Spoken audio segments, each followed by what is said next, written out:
I've spent 100 days riding the new Clew Independence 1.0 bindings. I've rode the bindings on 3 different continents in all different types of conditions and riding styles. I'll share with you guys my experience for riding them in the resort, in the park, in deep powder, and also on some of the steepest and most technical runs I've ever done.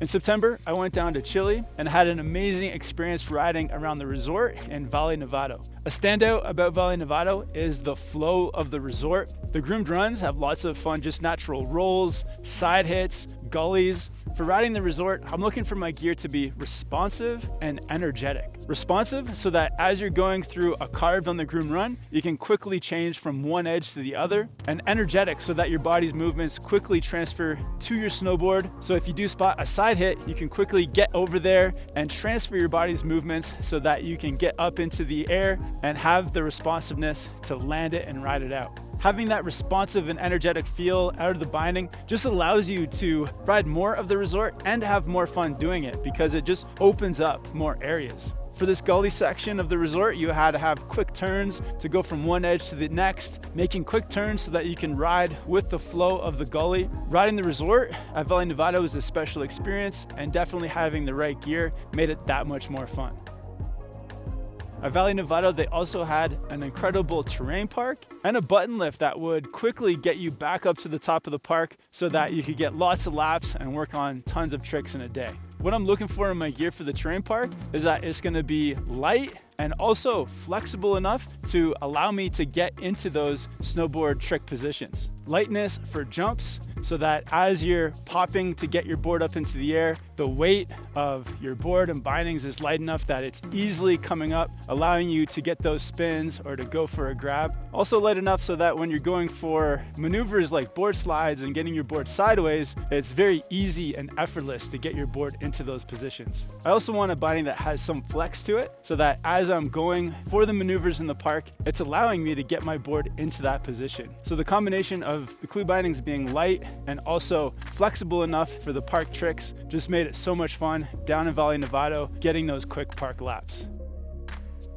After Chile, I traveled to New Zealand, and on my very first day in New Zealand at the Remarkables, I had one of the deepest powder days of my entire year. It was really fun to explore at the Remarkables. There's lots of short hikes and places to go to, really gnarly chutes to find, which led you to some of the deepest powder. The feeling that I'm looking for when riding powder out of my gear is that it's giving me some stability and it's strong enough to give me that support when riding at high speeds. So strong enough that I know that if I'm landing something with speed or riding through something really technical and fast, that my bindings are gonna back me up so that I can ride through all that deep snow. On this part here in the Remarkables, I was doing this run for the very first time, so I was being a bit hesitant to commit. But once I saw that it opened up and was just deep, untouched turns, I was really opening up with my speed and trying to get those big powder turns going, sinking my tail, keeping my nose up, and spraying some snow to control my speed. The way the Clew bindings felt going through those turns is it was just strong enough and giving me enough stability that with each turn, I could really trust that my gear was gonna support me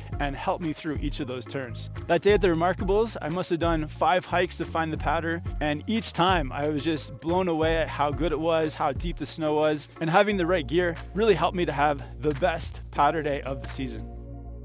In my last 100 days of riding, I also had some of the steepest and most technical riding I've ever done. Going back to Chile, I did a hike to a very steep and technical chute that was honestly one of the scariest runs I've ever done. When doing steep and technical runs like this, out of my gear, what I need is reliability. I just really don't want to have to think about my gear. I just want to be able to focus on the riding, and having gear that is reliable just allows you to do that so that you can focus on the task at hand and not worry that something in your gear is going to mess up. One criticism that people have of step-in bindings across the board is the reliability. Is there a chance your foot's going to pop out? What if something on the binding breaks? But from my experience with the Clew bindings, on this steep run in Chile, I had no hesitation that the Clew bindings were going to be reliable and hold up. There was even a section right at the most narrow spot where I had to inch my way over some rocks, which at the bottom then led to some really wide open and rolly powder turns. Another example this season season was riding through some of the steepest and most technical trees in Whistler on a powder day.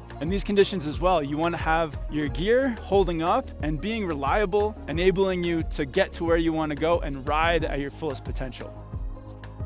That's been my 100-day experience on the new Clew bindings, the Independence 1.0s. I want to thank Clew for being a sponsor of the channel. If you want to check out the Clew bindings, I'll put a link in the description. Have fun with their snowboarding and hope to see you on the mountain soon.